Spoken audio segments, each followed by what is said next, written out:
¿Alguna vez te has sentado junto a un río tranquilo? ¿Has visto un árbol lleno de flores plantado cerca de ti y has pensado, ¿sabes? ¿Ese árbol es una imagen perfecta de lo que significa la plenitud humana?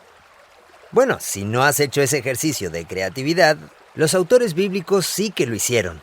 De hecho, el autor del Salmo 1 se imagina la vida abundante y dice, esa persona es como un árbol plantado junto a corrientes de agua, que da su fruto a su debido tiempo y su hoja no se marchita.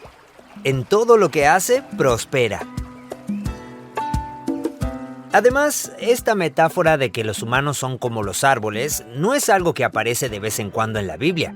En realidad, es un tema unificador a lo largo de toda la historia. Los árboles tienen un papel relevante y dinámico en la historia bíblica. No son pasivos. Los árboles juegan un papel activo. En el primer relato de la creación en el Génesis, Dios crea a los árboles y les dice que den fruto. Y luego crea a los humanos y también les dice que den fruto. Todo es a propósito. Todo es intencionado. Y se espera que yo conecte todas estas historias como un tema unificado que se va desarrollando. Y estratégicamente, en los momentos cruciales de toda la historia bíblica, pues ¿qué crees? Casi siempre hay un árbol involucrado. Soy John y este es el podcast de Proyecto Biblia. Y en el episodio de hoy, Tim y yo comenzamos una nueva serie para explorar toda la maravillosa imaginería de los árboles a lo largo de la Biblia. El árbol del conocimiento de lo bueno y lo malo, el árbol de la vida, la zarza ardiente, la cruz. Pero primero, para preparar el terreno para esta conversación, empezamos con una metáfora de fondo que los autores bíblicos quieren que consideremos. Y es que los seres humanos son como los árboles. Gracias por acompañarnos. ¡Empecemos!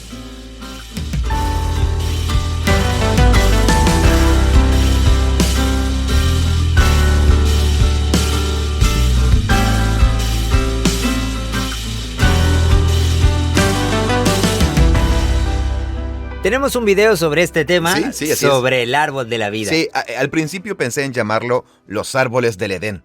Ese fue el título que se me ocurrió hace un tiempo.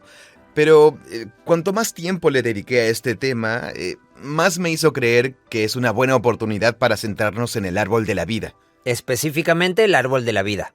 Hay dos árboles importantes en el Edén. Sí. Bueno, hay muchos árboles en el Edén. Sí, de hecho es un gran jardín lleno de árboles. Pero dos de ellos jugaron un papel importante en la trama, sí. Pero ya hemos hablado mucho sobre el árbol del conocimiento de lo bueno y lo malo. Sí, correcto. Hemos hablado de... ¿Cómo lo llamamos ahora? Sí, exacto, sí. De lo bueno y lo malo, sí. Hemos hablado menos del árbol de la vida. Pero están relacionados. Algo que ya hemos comentado antes y volveremos a comentar. Esto es solo el comienzo del proceso de descubrimiento. Claro. Así que el video habla sobre los árboles en el Edén. Y luego el tema de los árboles sagrados, donde la humanidad se encuentra con Dios, o le falla a Dios, o donde tienen que reconocer sus fracasos, junto a árboles situados en lugares altos a lo largo de la historia de la Biblia. Árboles situados en lugares altos. Árboles situados en lugares altos, sí. Es todo un tema. Es un patrón de diseño fundamental en toda la Biblia. Entonces, tenemos que recordar la serie de cómo leer la Biblia. Sí. La literatura de meditación judía. Correcto. Sí. La Biblia es literatura de meditación judía. Y una de las características de la literatura de meditación judía es que los autores bíblicos desarrollan ideas a partir de símbolos, tipos, imágenes, personajes, escenarios y todas esas cosas. Y al repetirlos y desarrollarlos de nuevas maneras, en realidad están comunicando ideas importantes. Exacto, sí. La repetición. En realidad es solo una estrategia básica de comunicación, la repetición con variación. Sí, sí. Y con los árboles hay una repetición de esta idea de los árboles. Tal cual, sí. ¿A eso te refieres con patrón de diseño? Exacto, sí. Viéndolo desde una perspectiva muy amplia, el Antiguo y el Nuevo Testamento, la Biblia hebrea y el Nuevo Testamento griego, son una colección de diferentes rollos y cartas. Pero están unificados temática y editorialmente. Han sido compilados como una colección en múltiples etapas. Y una de las principales formas en que se unifican en términos de tema, mensaje e historia es a través de la repetición de ideas, de escenas, imágenes, palabras clave, que se repiten historia tras historia. Sí. Y cuando ves un conjunto de imágenes repetidas en una historia, tu mente debería irse a todos los lugares anteriores donde esas imágenes aparecen en una historia. Claro.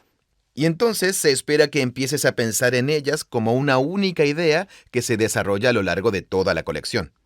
Por tanto, los árboles, la gente encontrándose con Dios junto a los árboles y superando o fallando una prueba, Sí, es un tema fundamental. un tema fundamental en toda la Biblia que llega a su clímax en la historia del árbol en la colina del Gólgota en los Evangelios y luego en el árbol de la vida en la Nueva Jerusalén, en la última página de la Biblia.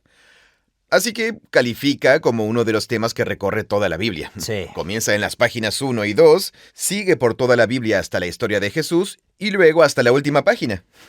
No hay mejor candidato para un tema bíblico que el árbol de la vida. Sin embargo, no estaba en tu lista original. ¿No? Tenías como, no sé, 12 o alrededor de 24 temas. Sí. ¿Eran 24 temas? Sí, podríamos volver atrás y mirar, pero el árbol de la vida se añadió ya hace un tiempo. Aquí. Claro, pero ahora estás muy convencido. Oh, sí, es un tema. Todo gira en torno a los árboles. Todo gira en torno a los árboles. Todo trata sobre ellos, sí. Sí. Bien, empecemos con algunos datos sorprendentes sobre los árboles en la Biblia. De acuerdo. ¿Sí? Vamos a darle.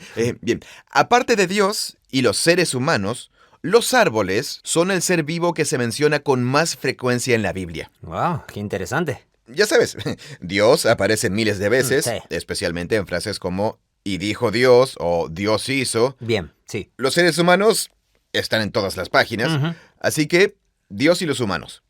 Y entonces te preguntas, ¿qué es lo siguiente que podría mencionarse? El siguiente ser vivo que podría mencionarse. Y los animales son una opción. Ujú. Pero yo... O sea que los animales como grupo se mencionan menos que los árboles. tanto los animales en general o como cualquier animal en particular. Y hay muchos animales... Es más impresionante que sea más que los animales en general. Ujú. Hay muchos animales en la Biblia. Sí, Pero los árboles aparecen con mucha más frecuencia. que los animales. ¿Correcto? Sí. Wow. Sí. Los árboles. Ujú. Por ejemplo, y esto es bastante nerd, busqué en una de las traducciones en español más conocidas, una de las modernas, Ujú. la Nueva Biblia de las Américas. De cada palabra, cuando se aplica, busqué el número de veces que aparece la palabra, tanto con variaciones de número como género. La palabra árbol y sus variaciones aparece en esa traducción 175 veces. La palabra fruto y sus variaciones de la misma aparece 237. La palabra rama, 94, raíz, 57, bosque, 55, vid, 54, hoja, 50. Solo con eso, árbol, fruto, rama, raíz, bosque, vid, hoja, ya tienes más de 500 apariciones. Sí. Y eso sin incluir los cientos de veces que se mencionan especies específicas de árboles. Palmeras, acacias, robles, terebintos, sauces, sicómoros, higueras, olivos, granados... Y podrías nombrar unas 10 más. Así que estamos hablando quizás de más de 1000 textos diferentes donde se mencionan árboles y cosas relacionadas con ellos. Eso es mucho. A mí me sorprendió mucho. ¿Es mucho? O sea, no tengo un punto de referencia con el que compararlo, digamos. Bueno, por ejemplo, si tomas una novela moderna como... ¿quién es ese? Veo todos sus libros en el aeropuerto. Grisham. ¿Grisham? John Grisham, sí. Ujú. Es John Grisham, ¿no? Sí. Bueno, John Grisham. Ya sabes, el de esos emocionantes thrillers, misterios, muy populares. Sí. Ajá. Bueno, John Grisham, si hicieras una búsqueda de la palabra árbol en cualquiera de sus novelas, me atrevería a decir que no te acercarías ni de lejos a esa cifra. ¿Cuántas palabras hay en la Biblia? ¿Cuántas palabras? Mejor hablemos de páginas. Una traducción promedio de la Biblia al español depende del tamaño de la fuente. Varía mucho. De 1200 páginas a 1600 páginas. Alrededor de 770,000. Así que, si tienes 2 páginas frente a ti, lo más probable es que haya algún tipo de árbol en una de esas 2 páginas. ¿En serio? Sí, si tienes 2 páginas contiguas, es muy probable que te encuentres un árbol en una de ellas. Esos son muchos árboles. Claro que muchas de esas menciones aparecen de forma concentrada. Claro. Y gran parte de esto también tiene que ver con el contexto cultural de la Biblia. Sí. La Biblia hebrea fue escrita por una comunidad de escribas y profetas judíos que, en su mayoría, vivían en las zonas montañosas de Judea e Israel. Y era una red tribal de comunidades agrícolas. Claro, sí. Tenían los árboles metidos en la cabeza. Para ellos, los árboles eran su vida. Sí, y la vegetación en general. Sí, totalmente. Así que mucho de esto es culturalmente específico. No es que estoy tratando de exagerar su importancia, solo digo que es interesante. Bueno, sí. Los árboles juegan un papel... Son muchos árboles. Un papel fundamental en toda la Biblia. Hay unas cuantas historias o versículos famosos de la Biblia con árboles, ¿no es cierto? Obviamente, Génesis 1 y 2, los árboles más famosos de la Biblia. Dos de los elementos más reconocibles de la historia del Jardín del Edén. Ah, cierto, sí. Son los árboles. Sí, los dos árboles. La historia de Moisés y... La zarza. La zarza ardiente, con la que hay una afinidad y una conexión. Creo que en español, cuando pienso en una zarza, en un arbusto, pienso básicamente en un arbolito en miniatura. Claro, sí, depende de... Pero se extiende más, y parece que en la imaginería bíblica están mucho más conectados en el vocabulario y las imágenes. Un árbol es solo un arbusto grande y un arbusto es un árbol pequeño, según cómo funciona su vocabulario. Teníamos un árbol en el jardín delantero de nuestra casa anterior que, si no le podabas todos los brotes extra que le salían, se convertía en un arbusto. Ah, claro, sí. Pero si seguías podando esos brotes, Sí. recortándolos, era un árbol. Sí, y tiene sentido. De hecho, si por simple observación miras un arbusto y miras un árbol, aunque tengan diferentes formas de hojas y altura, los ves y dices, pertenecen a la misma categoría de ser vivo. Exacto, sí, es un árbol enano. Sí, un árbol enano. E incluso una flor tiene un tipo de tallo diferente, pero ya sabes, sale de la tierra. Las árboles... Un arbolito bonito y flexible. Sí, un arbolito. Entonces, la palabra para árbol en hebreo, y esto es importante para todo lo que vamos a ver a continuación, la palabra para árbol en hebreo es muy flexible. Sí. Es la palabra hebrea etz. Y puede referirse a un árbol, a un arbusto, puede referirse, como vamos a ver, a un árbol simbólico, que es una estatua de un ídolo, o puede referirse a lo que nosotros llamaríamos madera. Ah, muy bien. Así que cuando tallas un etz... Sigues teniendo etz. Sigues teniendo etz. Claro. Cuando conviertes el etz en leña, lo que estás echando al fuego es etz. Mientras que nosotros diferenciamos entre el árbol vivo y la madera. Un árbol vivo y la madera. Sí. ¿Usamos la palabra madera para algo que esté vivo? ¿Está biológicamente vivo en ese punto? Generalmente se usa para referirse al material que obtienes de un árbol. Sí, de un árbol. Si has talado un árbol, entonces... Sí, obtienes madera. O lo que te queda es madera. En hebreo, todo es etz. Etz. Solo etz. Bien. Por eso Abraham pone etz sobre la espalda de Isaac. Es el etz para el holocausto. La leña. Sí, lo que nosotros llamaríamos leña. Claro, sí. En fin. Esto va a ser importante, porque el hecho de que etz pueda abarcar tantos tipos diferentes de cosas, como un árbol, un arbusto, entonces... ¿Eso significa que el etz de la vida podría ser un arbusto o una flor? A las flores no se les llama etz. Ah, ok. No, a las flores no. Bien. Pero a un arbusto sí se le puede llamar etz. Podría ser un arbusto. Correcto, sí. ¿Y las vides? Las vides sí. En Ezequiel 15, Ezequiel cuenta esta pequeña parábola sobre una vid y la llama etz hagefen. Es decir, la madera de la vid. La madera de la vid. La madera de la vid es de... el árbol de la vid. De uva, una parra, claro, sí. O sea, una traducción literal y estricta al español sería el árbol de la vid. Bien. Pero se refiere a la sustancia, a la madera. Sí, y tenemos una parra en nuestro patio y es bastante gruesa. Tan gruesa como la rama de un árbol de tamaño mediano. Especialmente las más viejas se vuelven muy gruesas. Y es madera. Sí. O sea, no es algo verde y tierno, es madera. Claro, no es como una... Es etz hagefen, la madera de la vid. Bueno, esto es importante porque todos estos pasajes diferentes tienen distintas especies de árboles y arbustos, pero dentro de la imaginación bíblica, todos son etz. Etz. Lo que significa que pueden estar conectados en patrones de diseño. En Tolkien los árboles no se llaman ents. Bueno, sí, los ents son un tipo de criatura árbol, sí. Sí, me pregunto si hay una relación. Suena como ents. Bárbol. Bárbol. Es el ent más famoso. Él, sí. Tienes razón, sí, totalmente. Y los árboles, como vamos a ver ya desde Génesis 1, tienen un papel relevante y dinámico en la historia bíblica. No son pasivos. Los árboles juegan un papel activo en la historia. Diferente al de los animales y los humanos, pero aún así dentro de los seres vivos. Claro. Bueno, perdón, estábamos repasando árboles famosos. Sí, Moisés y el árbol arbusto. Sí, Moisés y el árbol arbusto ardiente. Sí. El Salmo 1, el justo que medita en la Torá. Un clásico. Sí, Es como un árbol plantado junto a corrientes de aguas que da su fruto en su tiempo. Sí, es una metáfora común para describir a las personas como árboles. Correcto, sí. Y sobre eso vamos a tomarnos un momento para detenernos y retomar nuestra conversación sobre las metáforas. Genial. Jesús habló mucho de los árboles en sus enseñanzas y parábolas. Yo soy la vid, ustedes son las ramas. Jesús se presenta a sí mismo como un árbol. Jesús representa el reino de Dios como un grano de mostaza que se convierte en un árbol enorme. Sí, me encanta esa. Sí, y otra más. Y esto es algo que no me llamó la atención hasta que aprendí griego. Fue que la cruz en la que Jesús es crucificado, en griego se dice stauros. ¿Para cruz? Sí, para cruz.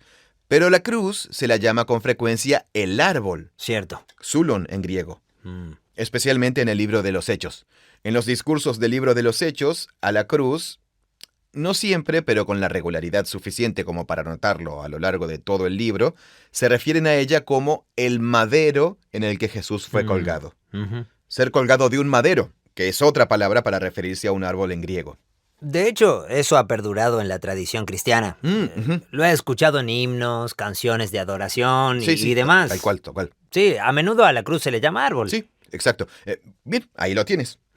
A mí también me resulta familiar. Y un último dato importante es que los árboles no es que siempre aparezcan por toda la Biblia con la misma densidad. La imaginería de los árboles aparece en momentos estratégicos del relato bíblico, en narraciones o poemas clave, cruciales. Ya hemos hablado de muchos. En la creación en Génesis 1, la historia del Edén, la caída de la humanidad, la rebelión, todo gira en torno a dos árboles. Sí. Los pactos, los momentos significativos en los que se sellan pactos en la historia, ocurren alrededor de árboles. ¿En serio?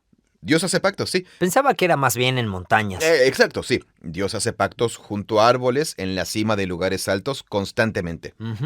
Con Noé, Abraham, Moisés, David. Pero la forma en que aparecen los árboles es diferente. Recuerda que un patrón de diseño en la Biblia es la repetición con variación. Ok.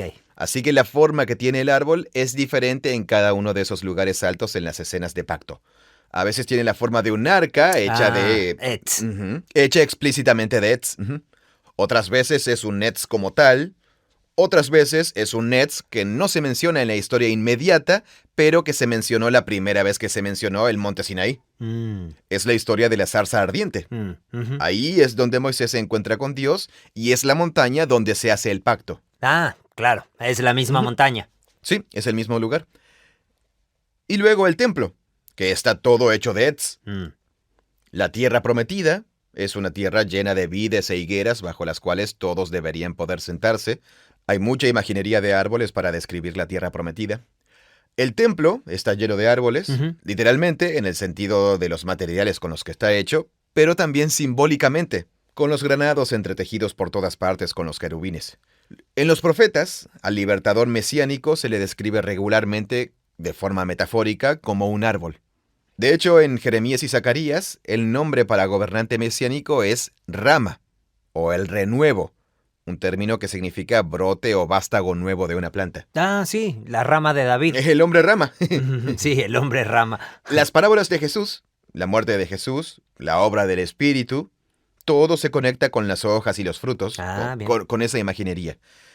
El fruto del Espíritu, ¿dónde crece el fruto? Claro. ¿Cierto? Sí. No aparece así nomás en una canasta. Crece en los árboles. No, aparece así nomás en el supermercado y allí lo compro. Y el árbol de la vida, luego, al final de la historia, en la Nueva Jerusalén. El punto es que todo esto es a propósito. Claro. Todo es intencionado y se espera que yo conecte todas estas historias como un tema unificado que se va desarrollando. Y estratégicamente, en los momentos cruciales de toda la historia bíblica, resulta que casi siempre hay un árbol involucrado. Entonces... Así que ahí lo tienes. La Biblia quiere que medites en los árboles. Totalmente, sí. Y al meditar en los árboles, te convertirás en un árbol. Sí, eso es. Plantado junto a corrientes de agua. Exactamente. Así que detengámonos y reconozcamos que tu entorno cultural y social, tu familia de origen y todo eso, te va a predisponer a tener una cierta visión de los árboles y las plantas. Ya sea para no pensar en ellos, sin que jueguen ningún papel importante en tu vida, Sí, claro. Aunque sí juegan un papel importante en nuestras vidas, porque nos alimentan y aunque no haya... Vivimos dentro de sus huesos. Ah, sí, es verdad. En nuestras casas. Claro, sí. ¿Te costó entender el chiste? Sí, un poco. Tardé unos segundos para entenderlo, sí. Sí, tienes razón, totalmente. A lo que voy es que este es uno de esos momentos en los que tenemos que dejar que la Biblia recree un universo narrativo para nosotros. Debemos dejar que los autores bíblicos les asignen el significado y la importancia a las cosas. No puedo simplemente asumir que... ya sabes por qué los árboles son importantes. Sí, que lo que yo pienso cuando pienso en un árbol, no puedo simplemente asumir que es lo mismo que pensaban los autores bíblicos. Lo más probable es que sea muy diferente. A menos que hayas crecido en un contexto, no sé, más rural o agrícola, donde tu vida está conectada a los arbustos y los árboles. Probablemente la gente de esas culturas o entornos tenga ventaja sobre la gente que creció en contextos más urbanos. Bueno, pero yo crecí en una ciudad y hay muchos árboles en Portland. Hay muchísimos árboles en Portland. Pero eso es Portland. Sí. No es así en muchas ciudades. Sí. Bueno, si vives en una ciudad en el desierto, no hay muchos árboles. Habrá muchos arbustos de poca altura. Sí. Así que, como una forma de cerrar esta especie de introducción para empezar a meternos de lleno en el tema de los árboles, me topé mientras trabajaba en esto con un libro muy creativo y entretenido de un tipo llamado Matthew Sleeth, titulado Reforestando la Fe, lo que los árboles nos enseñan sobre la naturaleza de Dios y su amor por nosotros. Y es muy accesible, no es un libro súper académico o denso. Pero el autor es brillante y ha investigado mucho sobre los árboles en la Biblia. Es como un panorama general de los árboles a lo largo de la narración bíblica, así que tiene puntos en común con lo que estamos haciendo. Y es muy creativo, pero él también tiene una formación en ciencias, por lo que hay todo tipo de meditaciones bíblicas, pero también meditaciones científicas sobre los árboles. ¿Sobre la naturaleza de los árboles? Y sobre la naturaleza de la interdependencia que existe entre los seres humanos y los árboles. Es fascinante. Así que, en el transcurso de la conversación, mencionaré un par de cosas que él me hizo notar y que me parecieron geniales. De lujo. Pero es una meditación entretenida y fácil de leer sobre los árboles en general desde una perspectiva teológica. ¿Otra vez? ¿Cómo se llamaba? Reforestando la Fe. Reforestando la Fe. Lo que los árboles nos enseñan sobre la naturaleza de Dios y su amor por nosotros. Así que, gracias Matthew Sleeth. Probablemente no escuchas el podcast, pero quizás alguien te lo cuente. Bueno, como con todos los temas bíblicos... Empecemos por el principio.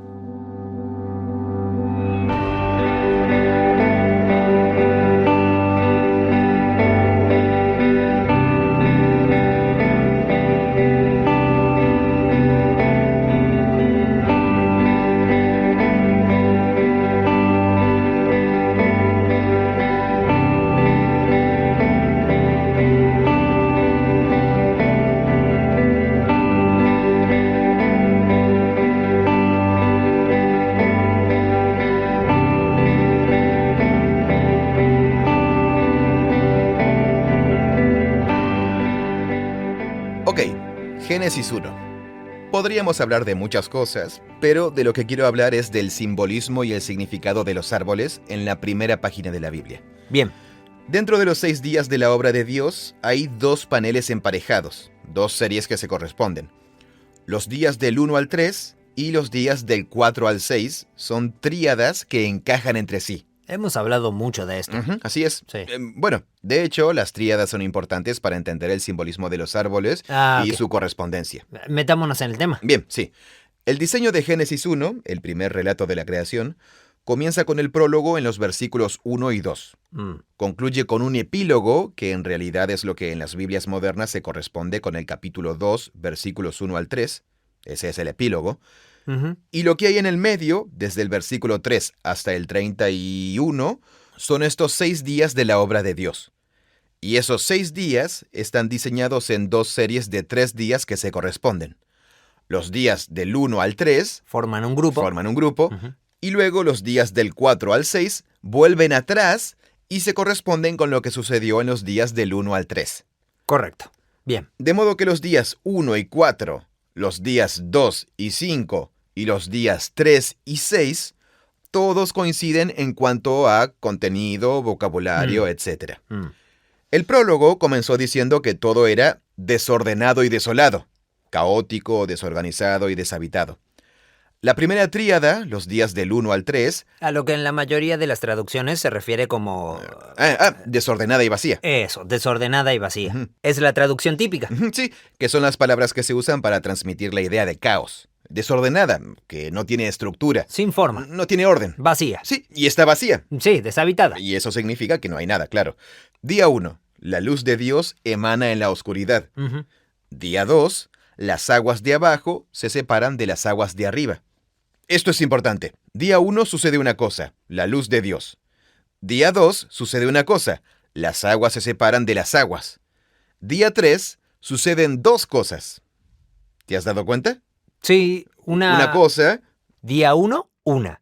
Día 2, una cosa. Día Día 3, 3, dos cosas. dos cosas. Ujú. La tierra seca emerge del agua. Esa es la primera cosa del día 3. La segunda cosa del día 3 es que las plantas emergen de la tierra. Y específicamente los árboles frutales. Los árboles que dan fruto. Esos son los días del 1 al 3. Los días 4 al 6 retroceden y vuelven a las lumbreras del día 1. Así que la luz de Dios impregnó la oscuridad en el día 1. Ahora en el día 4, El sol, la luna y las Dios estrellas. pone habitantes en cada uno de los 3 reinos que acaba de ordenar. Los cielos, las aguas y en el día 3 la tierra seca. Los días del 4 al 6 retroceden. Las lumbreras en el día 4, sol, luna y estrellas. Día 5, las criaturas que vuelan por el cielo y las que pululan en las aguas se van a las aguas de arriba y de abajo. Eso se corresponde con el día 2. Y en el día 6, volvemos a la tierra seca. Y mire nada más, hay 2 actos en el día 6 que se corresponden con los 2 actos del día 3. Eso es importante. Días 1 y 2, Dios hace una cosa. Días 4 y 5, Dios hace una cosa. Ujú. Días 3 y 6, Dios hace 2 cosas en cada uno de esos días. Y el último, el pequeño, como el extra. Piensa en ello como el extra del día 3. En el día 3 hay un extra. Los árboles frutales. En el día 3, sí, los árboles frutales son el extra. En el día 6, el extra son los seres humanos, que deben ser fructíferos. Qué interesante. Así que el extra del día 3 son los árboles que dan fruto con su semilla adentro.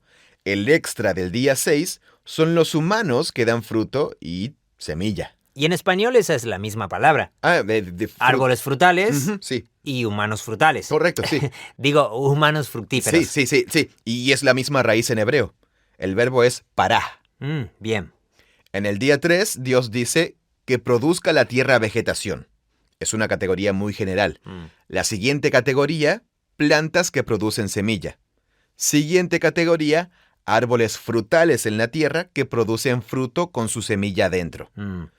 En correspondencia, el acto extra del día 6 que encaja con los árboles frutales son los humanos fructíferos que dan fruto y engendran semilla. ¿Y en hebreo también están conectados? ¿Eso es lo que ibas a decir? Sí. En otras palabras, la estructura de diseño de Génesis 1 quiere que yo asocie los árboles fructíferos con los humanos fructíferos, ya que ambos existen en la tierra seca y ambos tienen una función paralela descrita con el mismo vocabulario. Esto es interesante. Te he estado acompañando en este viaje para aprender a ver la Biblia en su forma literaria y encontrar significado en ello. Sí. Pero quiero hacer una pausa y resaltar esto. Ujú. Porque lo que estás haciendo, es decir, los días del 1 al 6 crean un patrón. Ujú. Los días del 1 al 3 crean estos dominios. Ujú, correcto, sí. Y los días del 4 al 6 se corresponden con esos dominios por sus Con habitantes. sus habitantes, sí, correcto. Así que ahora vemos esta Correspondencia. correspondencia. Sí. Ahora, si nos fijamos solo en los días 3 y 6, vemos que dentro de esta correspondencia hay una palabra... Cada uno de ellos tiene más de un acto de creación. Bueno, claro. Tiene 2 actos creativos. 2 actos creativos, sí. Y el segundo acto creativo del día 3 es un árbol frutal. Y el del día 6 es un humano frutal. Ujú. Un humano fructífero. Sí, un humano fructífero. Y ahora viene el gran momento de conectarlo todo. Sí, el El paso interpretativo. salto interpretativo, sí. Sí, y es que ahora, como lector, bueno, esto está diseñado de tal manera que ahora empiezas a pensar en la metáfora de... Los humanos son árboles. Los humanos son como los árboles. Correcto, es exactamente eso. Y entonces, La Biblia... los autores bíblicos se tomaron todo ese trabajo. Sí, sí. Podrían haber dicho simplemente, oye, querido lector, quiero que pienses en los humanos como si fueran árboles. Bueno, en cierto modo lo hacen, porque este mismo concepto va a surgir de un patrón de diseño diferente en Génesis 2. Los humanos volverán a ser comparados con los árboles otra vez. Porque serán plantados en el Edén. De eso me acuerdo. Sí, sí. Y hay otra parte que señalaré, pero tienes razón, sí. Piénsalo de esta manera. Y de nuevo, esto no es un descubrimiento mío. En realidad es muy antiguo, pero recientemente me lo hizo notar un erudito de la Biblia hebrea que se llama David Andrew Teeter. Si tomas una clase o lees cualquier introducción a la poesía bíblica, o escuchas nuestras conversaciones sobre poesía bíblica, la principal convención de diseño de la poesía bíblica son 2 o 3 líneas cortas paralelas, diseñadas para ser emparejadas de alguna manera, repitiendo ya sea las mismas ideas o el mismo vocabulario, pero nunca de forma idéntica. Siempre con alguna pequeña variación para que las pienses como una sola idea combinada. Pero las diferencias la enriquecen, le dan una mayor profundidad y una dimensión de comparación metafórica. Y es ese mismo principio, pero aquí aplicado a una narración, donde ciertos elementos de una narración están emparejados. En la poesía puedes hacerlo en 2 líneas cortas. Aquí, en la narrativa, se hace a través de la estructura y el diseño literario. Así que el acto extra en los 2 días paralelos son los árboles fructíferos y los humanos fructíferos. Los humanos son árboles. Los árboles pueden ser... los árboles son humanos metafóricamente. Y eso se convierte en... Sí. Sí, se supone que debes ver una conexión aquí. Sí, uno debería ver la conexión, exactamente. Bueno, gracias por hacerlo explícito. Bueno, sí. Es una herramienta interpretativa que se les presenta a los lectores de la Biblia desde la primera página. Porque esa va a ser una de las principales formas en que los autores bíblicos se comunican. A mí nunca me enseñaron a leer la Biblia de esa manera. A mí tampoco. Y casi suena un poco a eso del código secreto de la Biblia. En el sentido de, ya sabes, vamos a tomar algo y a buscarle un significado oculto. Pero a un nivel muy básico, lo que tú y muchos otros eruditos están diciendo es que así es como se comunican los autores bíblicos. Correcto, sí, exactamente. Saben lo que hacen. Saben, sí. Saben lo hacen a propósito. Sí, bien. De las flores la violeta, de los colores el azul, de los sabores el azúcar, pero más dulce eres tú. Gracias. De nada. Es eso, es repetición con variación. De los colores el azul, pero más dulce eres tú. Esas 2 líneas no están una al lado de la otra. Cierto. Están separadas por la frase de los sabores el azúcar. Sí. Yo entiendo que... Pero tu mente las asocia. Por lo de la rima. Sí, por la rima. Sí. Y entonces dices, de todos los colores, el azul es su favorito. Y de todas las personas, esta es su favorita. El color azul es tu favorito y yo soy tu favorito también. Bueno, sí. ¿Se supone que esa es la conclusión? De los sabores el azúcar, pero más dulce eres tú. Esas son las líneas que están inmediatamente emparejadas, pero la rima entre de los colores el azul y la última frase, pero más dulce eres tú, te hace pensar, yo soy tu favorito también. ¿En serio? Tal y como esta persona tiene un color favorito, también tiene una persona favorita. Entiendo. Y eso forma como una especie de matriz metafórica. Entonces los patrones de diseño son un tipo de rima. Es una estrategia de comunicación poética y estamos acostumbrados a verla en niveles más pequeños. Claro. Se llaman líneas poéticas. Para los autores bíblicos, esta es una de sus principales herramientas en la narración. Diseñar historias con repetición y variación de elementos paralelos. Mucha gente está familiarizada con eso en las películas. Sí, pasa todo el tiempo en las películas. Claro, un objeto aparece en pantalla y no se le presta ninguna atención específica. No se habla de él, ni se nos dice, oye, presta atención a este objeto. Simplemente está ahí. Solo aparece, sí. Y luego sigue reapareciendo y de repente te das cuenta... ¡Hey! Este es un objeto importante. Sí, así es. Lo mismo ocurre con las bandas sonoras, la música. Sí. Sí. Y mis hijos y yo escuchamos mucho la banda sonora de Star Wars, Una Nueva Esperanza, cuando jugamos con los Legos. Ya sabes, el motivo musical de Luke Skywalker Es una melodía particular Sí, claro. que aparece cuando él sale por primera vez y luego en muchísimas escenas posteriores. A veces es solo una trompeta haciendo un pequeño... Sí, y piensas, es él. tará, tará, tarará, ta. O Sí, si no, cierto. tarán, tarán, tará, tará, así bien intenso.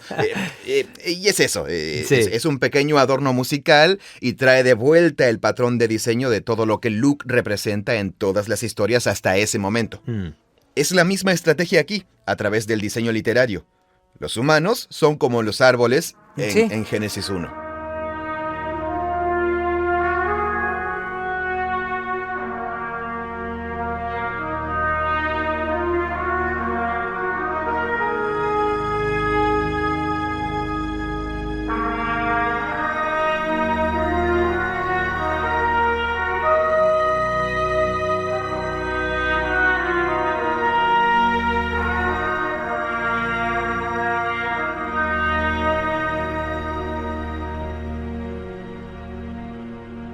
Bien, ahora hagamos una pausa. Pensemos en qué hacen los árboles y los humanos que los diferencia de las demás cosas. Ok, bien. Tanto los árboles como los humanos están asociados con la palabra semilla. Llevan la semilla dentro. Es como si Dios tuviera la capacidad de... Dios es representado como el tipo de ser que puede simplemente generar por sí mismo un universo, un cosmos, a partir de su propio poder y creatividad. Sí, y de su palabra. Y de su palabra, a través de su palabra. Oh, sí, wow. La palabra es como una semilla. La palabra es como una semilla. ¡Wow! Eso es Isaías 55. ¿Ah, sí? Ujú, sí. Oh, increíble. Sí, gracias. Bueno, yo... Gracias, amigo. Bueno, la palabra es como una semilla. Isaías 55. Sí, amigo. Vamos a hablar de ello más adelante en esta conversación. Ok. Así que Dios es representado como un ser que genera por sí mismo, ¿sí? Sí. No necesita nada más. Bien. Simplemente puede crear por su cuenta. Y del mismo modo, hay un párrafo largo sobre cómo los árboles tienen su semilla dentro para producir más árboles con fruto. Claro. Es sí. una frase completa. Una pequeña lección de botánica. Sí, es una lección de botánica. Entonces, ¿por qué estamos profundizando en esto? Los árboles no es que se autogeneren en el sentido de que no se crearon a sí mismos como especie, sino que Claro. se desarrollaron a partir de algo anterior. Pero cuando miras un árbol, nuestra percepción y experiencia de los árboles es que viven mucho más que los humanos. Bueno, muchos de ellos al menos. Y te hacen pensar en el concepto de la generación autónoma. Simplemente tienen dentro de ellos, en la forma más diminuta, una forma de semilla de otra cosa enorme. Y solo la producen. Nada más produce semillas, las deja caer al suelo y luego crecen nuevos árboles. Claro. Y es como...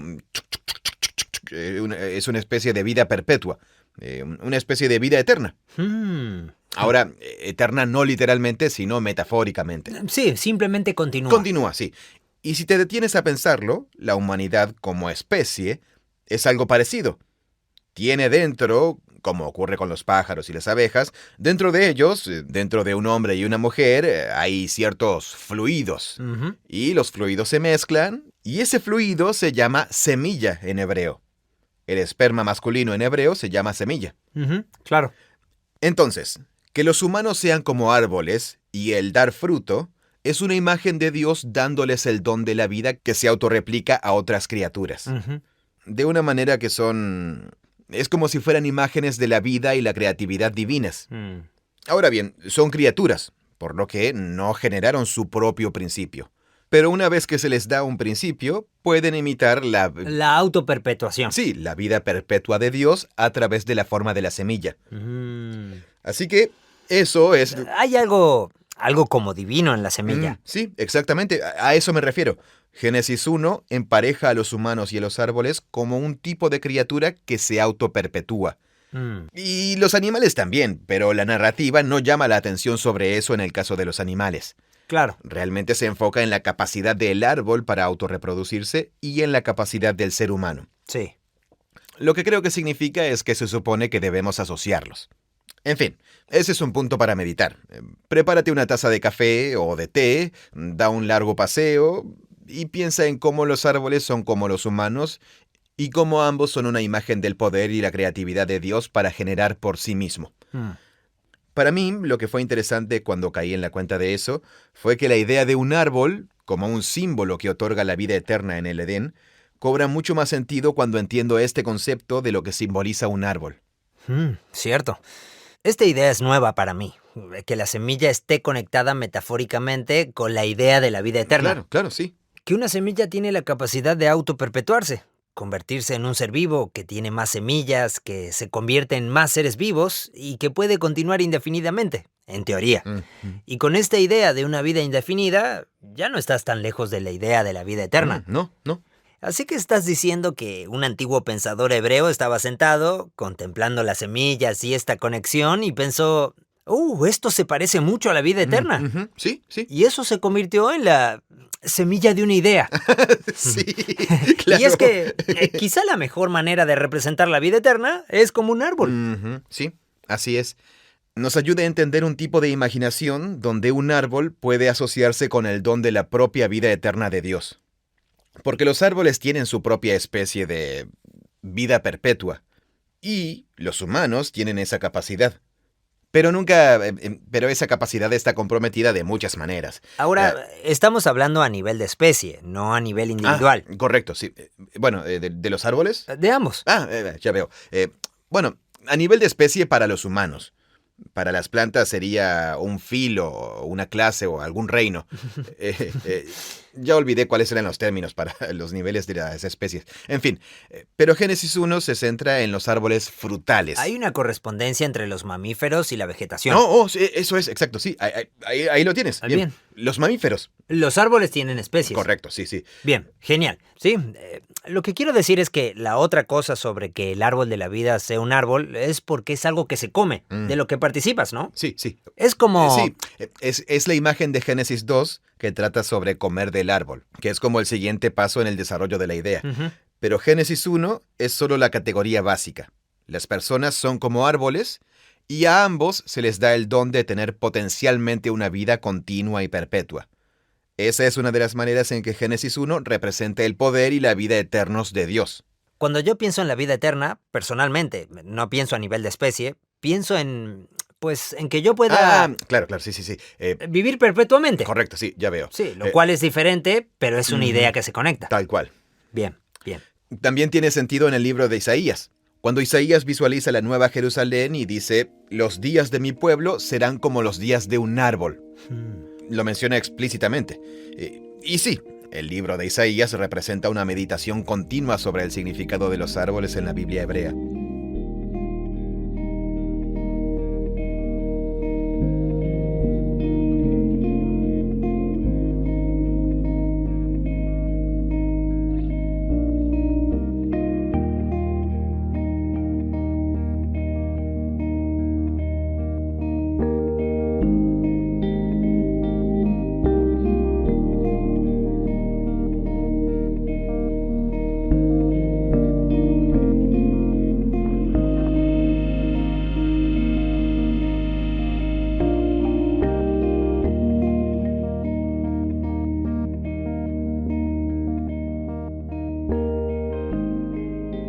Así que, ahí lo tienes. Esos son los árboles en Génesis 1. Vale la pena reflexionar y pensar en ello. Demos el siguiente paso. Los árboles en el jardín del Edén. Así como la introducción de los árboles en Génesis 1 está emparejada con la introducción de los humanos, la misma idea ocurre en la historia del jardín del Edén. El origen de los humanos está diseñado en paralelo al origen de los árboles. En Génesis 2 se nos dice en el versículo 7 que Yahweh Dios formó al ser humano del polvo de la tierra. Y las palabras en hebreo son importantes para entender el paralelismo aquí, aunque también se puede captar en español. La palabra para formó es el verbo hebreo bayetzer. Bayetzer. Bayetzer. Suena casi como alemán. Humano es Adam y de la tierra es Minha Adamá. Bien. Así que Adam y Adamá, humano y tierra, riman en hebreo. Claro. Igual que humano y humus. Sí. Humano y tierra. Y humus. Humus, sí, exacto. ¿Y el humus es un tipo de tierra? Humus es una palabra técnica en español que se usa para nombrar un tipo de suelo. ¿Sí? Sí. Cierto. Humus, humano. Humus. Humano, humus. Creo que están relacionadas. ¿En serio? Sí, sí, en sus raíces en nuestra lengua. De la misma manera De la misma manera que en hebreo tienes Adam. Adam y Adamá. Sí, Adam para humano y Adamá para suelo o tierra, sí. Así que él hace al humano del humus, Adam de la Adamá. Entonces, Vayetzer, Adam minha Adamá, ¿sí? Ese es el versículo 7. Wow, ahora estamos hablando en hebreo. Sí, 2 versículos después, en el versículo 9, Yahweh Dios hizo brotar de la tierra todo árbol. La palabra para brotar es Vayitzmach. Así que Vayetzer para el humano, Si formas algo, es un bayetzer. Vayetzer para el humano, Vayitzmach para el árbol. Ah. Son verbos diferentes, pero las 3 primeras letras de ambos verbos son idénticas. Y esto sucede, una vez más, son estrategias o herramientas de paralelismo que los autores bíblicos usan. Utilizar verbos y sustantivos que comparten letras similares suele ser una pista para emparejar cosas. Ahora, si fueran solo esos 2 verbos, que básicamente ambos empiezan con vayitz, Sí. vayitz, Eso puede ser casualidad. puede ser casualidad, pero luego tienes un sustantivo después de eso. Sin querer hacer un juego de palabras. Sí, sin intención, claro. Entonces, ¿cómo sé que aquí hay un paralelismo intencionado? Bueno, tienes un verbo que empieza con vayitz. Luego, en un caso tienes Adam y en el otro, Un árbol. un árbol, etz. Etz. Y luego ambos, minha Adamá, de la tierra. Así que Dios vayetzeó al humano de la tierra. Dios vayetzeó al árbol de la tierra. Minha Adamá. Así que, una vez más, lo que emerge de la tierra en este pequeño párrafo, Son árboles y personas. árboles y personas.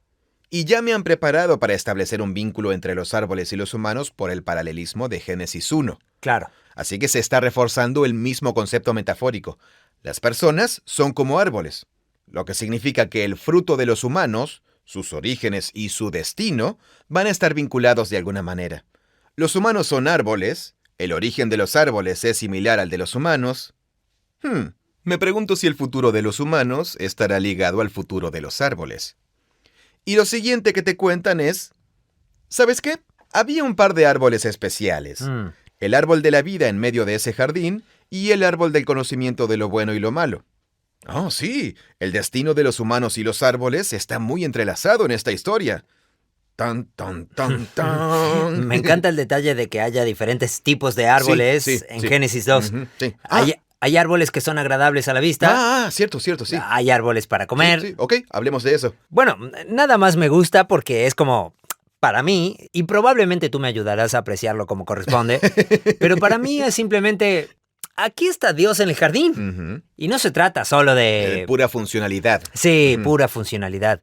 Hay árboles que solo son bonitos de ver. Sí, nada más están ahí porque son hermosos. Él solo quiere que haya árboles ahí que puedas sentarte a ver y decir, increíble, qué árbol tan bonito. Qué bueno eso, sí. Sí, es un gesto muy generoso. Sí, lo es.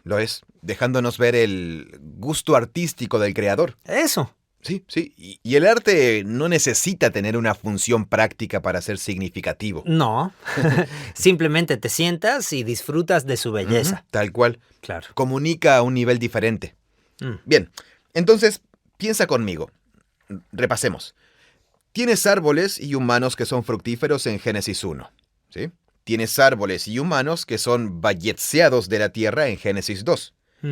Y luego lo que aprendes sobre los árboles es que son hermosos, son buenos para comer, y hay un tipo de árbol que trae vida, y hay un tipo de árbol que trae el conocimiento de lo bueno y lo malo, que va a representar una prueba. Entonces, si eso es cierto de los árboles, si los árboles pueden dar vida, ser hermosos y representar una prueba, y yo sé que los árboles son paralelos a los humanos, es como que... me pregunto si ¿Los humanos pueden crear vida o crear muerte? Claro, me pregunto si va a haber humanos que sean hermosos y que representen una prueba y un camino en el que alguien tenga que elegir entre lo bueno y lo malo. Esta descripción de agradable a la vista y bueno para comer se va a usar para varios personajes humanos en el libro de Génesis. Sara, cuando el faraón ve que es de buen parecer y se la lleva. Rebeca, cuando ella e Isaac están en Gerar y la gente de Abimelech ve que ella es hermosa a la vista y se la lleva. José es de buen parecer para la esposa de Potifar y ella quiere quedarse con él. Así que lo que los árboles representan en el Edén va a ser una idea que se hará realidad en los humanos. Los humanos se convertirán en árboles de prueba para otros humanos en el libro de Génesis. Árboles de prueba metafóricos. Y ya me están preparando para eso aquí mismo. ¿Tiene sentido eso? Creo que sí. Ok, entonces en Génesis 2, Dios... ¿Qué pasa primero? Forma al ser humano de la tierra. Vayetzer. Vayetzer, sí. Vayetzer. Suena alemán. De hecho, suena yidis. Vayetzer. Bien, vayetzeó al humano de la Adamá. Y luego vayetzeó al árbol de la Adamá. Eso ocurre primero, ¿verdad? Sí. Pero luego, ¿no está el momento en que Dios simplemente dice, mira, aquí hay un montón de árboles? Planta árboles que son agradables a la vista y buenos para comer. Sí. Y luego se centra en los dos árboles. Y entonces, según dices, ya hemos estado pensando en los árboles y los humanos como una especie de rima poética de una idea. Claro, sí. Y por eso, como lectores, se nos pide centrarnos en los árboles que son agradables a la vista. Y no debería sorprendernos encontrar que en la narración del Génesis haya humanos que son agradables a la vista. Sí. Además, los árboles en Génesis 2 representan una prueba de cómo los humanos van a gobernar el mundo junto a Dios. Y de la misma manera, los humanos que son agradables a la vista se convierten en una prueba para otros humanos. Sí, tal cual. Así que esas dos ideas se vuelven paralelas. Sí, exactamente. Ok, déjame compartir una analogía un poco tonta, pero podría funcionar. Bien. Tú y yo tenemos hijos pequeños, ¿no? Dos niños pequeños. Sí. Es Navidad. Y en Navidad, digamos que son más pequeños de lo que son ahora, le doy a uno de mis hijos una bici y al otro un triciclo. Ok. Una bici y un triciclo. Y a un niño le gusta su bici y al otro su triciclo. La bici es plateada y el triciclo es plateado. Parece un cuento navideño. Entonces, yo me paro y le doy un pequeño sermón al niño de la bici sobre cómo va a tener la tentación de acapararla para él solo, de no dejar que nadie la comparta y la disfrute. Y le voy a animar a que comparta esta bici cuando sus amigos vengan y quieran darse una vuelta. Digamos que me detengo ahí. ¿Significa eso que el triciclo no representará también el mismo tipo de prueba cuando ese hijo esté jugando con él? Claro. No, de hecho, se aplica lo mismo. Pero asumo que si eso es cierto para la bici, también lo será para el triciclo, que necesitará compartirlo, que representará una prueba para su generosidad. Y esa es la clase de estrategia de comunicación que se usa aquí. Entiendo. Los árboles y los humanos son paralelos. Los árboles son hermosos a la vista y apetecibles. Uno ofrece la vida, el otro ofrece la muerte, lo bueno y lo malo. Y eso también será cierto para los humanos. ¿Y qué crees? Me voy a encontrar con un montón de humanos que son hermosos a la vista y buenos para comer, metafóricamente, y la gente tomará de ellos y acabará en desastre, igual que con los árboles del Edén. Y eso es muy intencionado en el libro de Génesis. Las personas son como árboles. Y en el relato, las personas pueden ser árboles de vida o árboles de prueba de lo bueno y lo malo. Amigo, ¿es por esto por lo que Jesús maldice a la higuera? Ya hablaremos de eso. ¿Sí? Sí, ya hablaremos de eso. Genial. Estamos sentando las bases de la imaginería bíblica que hará que un montón de cosas extrañas sobre los árboles tengan sentido, incluida la higuera que Jesús maldice. Porque contaste toda esa larga historia de la bici y el triciclo. Y me pregunto, ¿no hace Jesús algo similar con sus parábolas que probablemente podríamos usar? Como algún tipo de... Sí, interesante. Se me ocurrió lo de la higuera, pero... Bueno, sí. Esencialmente, hay un puñado de textos en los profetas con los que Jesús está en sintonía, donde Jerusalén es una higuera. Qué interesante. Que se va a marchitar y morir cuando Israel sea exiliado. Sí. Así que Jesús está anunciando otra ola de exilio destructivo sobre Jerusalén al maldecir una higuera. Ya veo. Volviendo atrás, imagina que tienes a este sabio mentor en tu vida y estás dando un paseo por el bosque. Y llegan a un árbol frutal y él te dice de una manera hermosa, ¿no es la vida humana muy parecida a este árbol frutal? Y se pone un poco poético al respecto. Y luego te cuenta una historia sobre cómo los árboles pueden convertirse en el punto crucial de un momento de decisión y prueba. Lo que dices es que yo, como un joven aprendiz Padawan, debería decir, ya veo lo que estás haciendo. Me estás diciendo que los humanos en mi vida van a representar algo muy parecido a una prueba. Sí, sí. Algunos de ellos serán como un árbol de la vida, otros serán como un árbol del conocimiento de lo bueno y lo malo. Y debería aprender a evitar ciertos árboles y a buscar y comer de otros. Pero ¿sabes qué? El árbol de la vida solo aparece en otro libro del Antiguo Testamento. Y es el libro de los Proverbios. Y la señora Sabiduría es el árbol de la vida. Pero también las personas justas son un árbol de la vida. Los justos, los fieles, son árboles de vida para quienes los rodean. La gente puede ser un árbol de la vida en el libro de los Proverbios. Siempre me imaginé que el árbol de la vida era algo mucho más cósmico que el simple hecho de que la gente pueda traer vida. Bueno, las personas que son como el árbol de la vida... No es que el árbol de la vida... tenga su propia... El árbol de la vida es cósmico, ¿sí? Ya hablaremos de eso. Es lo siguiente que vamos a conversar. Bien. El simbolismo del árbol de la vida. Bien. Pero las personas se pueden comparar con el árbol de la vida. Pueden ser un vehículo de la vida, el amor y la bendición de Dios para quienes los rodean. Ya veo. Eso mismo representa lo que es el árbol. Un vehículo de la vida de Dios que entra en ti. Así que sí, gracias. Es una buena aclaración. Genial. Mira, para rematar esta idea de que la gente es como los árboles, esto es del libro de Matthew Sleet que mencioné, Reforestando la Fe. Él lleva la metáfora un paso más allá. En Génesis 1 y 2, la gente es como los árboles en términos de producir fruto. Él tiene una imagen genial en el libro de una radiografía o una tomografía computarizada de un pulmón humano. Mira. Sí, mira, se parece un poco a... Aquí está la foto. Sí, parece un arbusto. Sí. Y mira, simplemente búscalo en Google. Se llama broncografía. Y parece como si se escribiera troncografía. Pero bueno, es la foto de una tomografía o algo así de los vasos de un pulmón humano. Y es un árbol. Sí, parece un árbol. Es el diseño de un árbol. Entonces, él simplemente dice, a ver, ¿cuál es la función de nuestros pulmones? Es crear estas estructuras celulares que están diseñadas para capturar la mayor cantidad posible de... ¿Oxígeno? De CO2. Sí. Sí, y absorber el CO2 de la sangre para luego intercambiarlo con el oxígeno inhalado en el tejido pulmonar irrigado con la sangre para que pueda reoxigenarse, ¿cierto? Esa es exactamente la función de la estructura de las ramas de un árbol.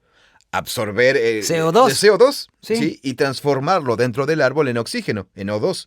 Y entonces... Bueno, en realidad en un árbol no son las hojas las que hacen eso. No, sí, es verdad, perdón. Pero la estructura de las ramas se desarrolló precisamente para producir tantas hojas como fuera posible. Entendido. Con el propósito de absorber y transferir... Y en la estructura del pulmón tienes todos esos saquitos diminutos al final, que son como las hojas. Al final sí, claro, que se corresponden con las hojas, sí. Y ellos capturan Sí. Así que el pulmón humano es como un árbol invertido. Cierto. Y bueno, me pareció muy ingenioso. Es solo una forma de ampliar la conexión metafórica y la interdependencia entre los árboles y los humanos. Claro. Los árboles proporcionan vida a los humanos en lo que respecta al fruto. Eso es Génesis 1. Pero los humanos también son como los árboles en Génesis 2, en más de un sentido. Y aquí, en las formas en que los árboles... De maneras que los autores bíblicos ni siquiera se imaginaban. No se lo imaginaban totalmente. No sabían lo que era una troncografía. En fin, me pareció una analogía muy buena y genial. Sí, tampoco se daban cuenta de que los árboles...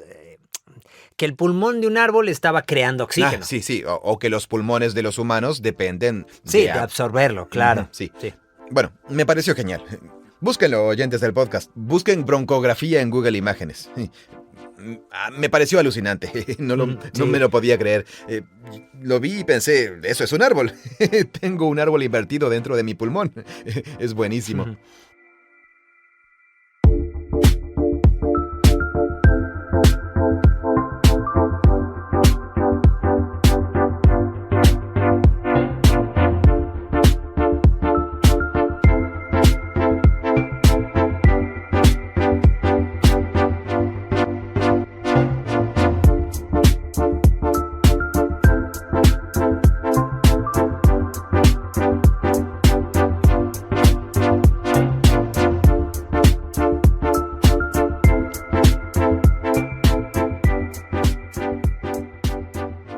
Así que estamos solo en Génesis 1 y 2.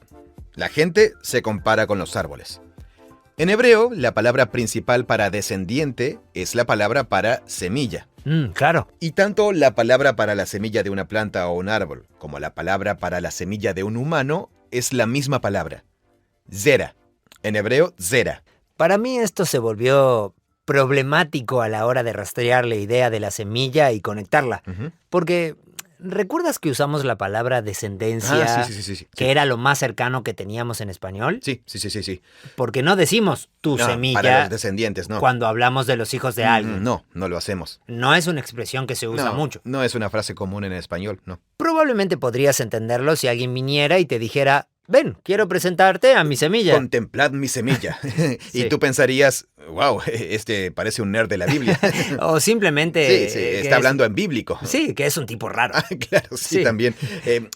Bueno, entonces, hay algo importante aquí. Cuando ves la palabra semilla en el Antiguo Testamento, se traduce de la palabra zera. Pero lo que no ves es que la palabra descendiente, la gran mayoría de las veces, también es de la palabra hebrea zera. Y hay una conexión metafórica importante entre ellas. Específicamente, que las personas son como árboles. Fruto también puede referirse a los descendientes. El fruto de mis entrañas. Sean fructíferos y multiplíquense. Claro. Den fruto. Los hijos pueden ser la semilla, es decir, lo que está dentro del fruto, o los hijos pueden ser el fruto. Ambas cosas funcionan. Sin embargo, fruto también puede usarse metafóricamente para describir no a los hijos, sino a los resultados de la vida de una persona. Cierto. Lo que produces en la vida puede llamarse fruto. Como en el Salmo 92, el justo florecerá como la palmera, crecerá como cedro en el Líbano, aún en la vejez fructificarán. Lo cual no significa necesariamente que sigan teniendo hijos. Continúa hablando de las decisiones de su vida, de dar fruto. Esto es interesante. Hay muchas mujeres que luchan con la infertilidad en la historia bíblica. Ajá. Todas las generaciones en Génesis, Sara, Rebeca, Raquel, Ana. Y la palabra hebrea para infértil es acará, que significa ser desarraigado o desconectado de tu raíz. Ser infértil es ser desarraigado. Nosotros no tenemos esa conexión metafórica en español. No, qué interesante. Pero la palabra hebrea para infértil es sin raíz. Wow. ¿Sin raíz? Wow. Desconectado de la tierra. Sí, eres un árbol, pero no estás conectado a la fuente vital de vida en la tierra que Dios ha puesto en la tierra. Por eso un vientre fértil se describe como una bendición, al igual que los árboles frutales fértiles son una bendición. Los rebaños fértiles son una señal de bendición divina porque todo ello significa que estás conectado a la vida del Edén que Dios ha infundido en toda la creación. ¿No es interesante? Sí. Así que el vocabulario de cortar o marchitar se les aplica regularmente a los humanos para describir la muerte, la destrucción o de la misma manera que cortas una rama sí, así es. O las hojas se marchitan. Correcto. Es una frase bíblica recurrente. Ser cortado de su pueblo o ser cortado de la tierra de los vivos. Esa es la imagen de un árbol. Cortar una rama o talar un árbol. Cortar a alguien. Sí. ¿De dónde vino eso? De hecho lo tenemos en español, pero significa romper una relación. Corté con esta persona. Corté con alguien. Sí, es algo que se dice, ¿no? Sí. Creo que sí. Sí. Cortar la relación. Pero no sé si está conectado con la agricultura o si es solo la idea de cortar en otro sentido. Claro, sí. Porque interesante igual. Porque puedes cortar tela o puedes cortar todo tipo de cosas. Sí. Esto aquí es interesante. Si las personas son como los árboles, entonces los árboles necesitan agua para que crezcan y prosperen. Y por eso el agua es una imagen recurrente para todo tipo de cosas que vienen de Dios para hacer que la vida humana prospere. Así que el Espíritu de Dios, su aliento, se compara con el agua en múltiples lugares. Isaías capítulo 44. Sí, Isaías 44. Derramaré agua sobre la tierra sedienta y torrentes sobre la tierra seca. Derramaré mi espíritu sobre tu simiente, tu semilla, y mi bendición sobre tus descendientes. Interesante. De la misma manera que el arroyo riega la tierra, el Espíritu de Dios está regando. Sí, y dando vida a los humanos. Las personas son árboles. Y luego, en otros lugares, la Torá de Dios, su instrucción, será como el agua. Da vida. Pero la idea es que todas estas imágenes de la palabra de Dios, o de su aliento de vida, o de su espíritu, como algo que hace crecer a los árboles, están conectadas con esta metáfora base de Génesis 1 y 2. Las personas son... El esquema metafórico. Las personas son árboles, correcto. Eso sí, correcto. Por eso, cuando llegas al Salmo 1, tienes la persona justa que es fiel a Dios y a su prójimo, medita en la palabra divina, y es como un árbol plantado junto a corrientes de aguas cuyas hojas nunca se marchitan. Así que los humanos pueden convertirse en el árbol de vida eterno para otros humanos si se conectan a la fuente divina de la vida. El Salmo 1 es simplemente obra de alguien que pensó durante mucho tiempo en Génesis 1 y 2. O está escrito desde la imaginación de alguien que está empapado en Génesis 1 y 2. Claro. Las personas son árboles. Así que, bueno, esto fue de gran ayuda para mí. Sí, muy interesante. Porque esto rendirá muchos frutos a medida que avances en el resto de la Biblia para entender la imaginería de los árboles y por qué aparece tan a menudo. Sí. ¿Por qué un hombre que afirma en palabra y obra ser el creador, colgado de un madero, puede darle el don de la propia vida y el Espíritu de Dios al resto de la creación? El significado de la cruz adquiere mucha más relevancia, creo yo, cuando entiendes cómo funcionan estas imágenes metafóricas en la Biblia hebrea. Bueno, ahora estoy entusiasmado con que esto continúe, con que se conecten los puntos y que todo encaje. Y al llegar a esta conversación, pensaba que íbamos a hablar más específicamente del árbol de la vida. Sí, exacto. Pero lo que hemos hecho es mostrar cómo en la imaginación y los escritos bíblicos, este esquema metafórico de las personas son como los árboles es realmente fundamental. Esto ahora parece ser como una plataforma de lanzamiento. Sí, lo es. Y después vamos a hablar específicamente de este árbol cósmico, el árbol de la vida. Y claro, estará conectado, porque ya hemos visto que los humanos pueden llegar a ser como un árbol de la vida.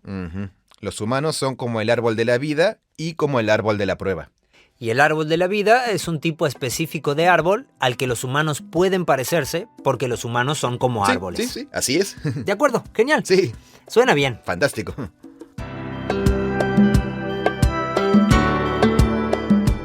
Gracias por escuchar este episodio del podcast de Proyecto Biblia. En el próximo episodio continuaremos esta nueva conversación sobre los árboles.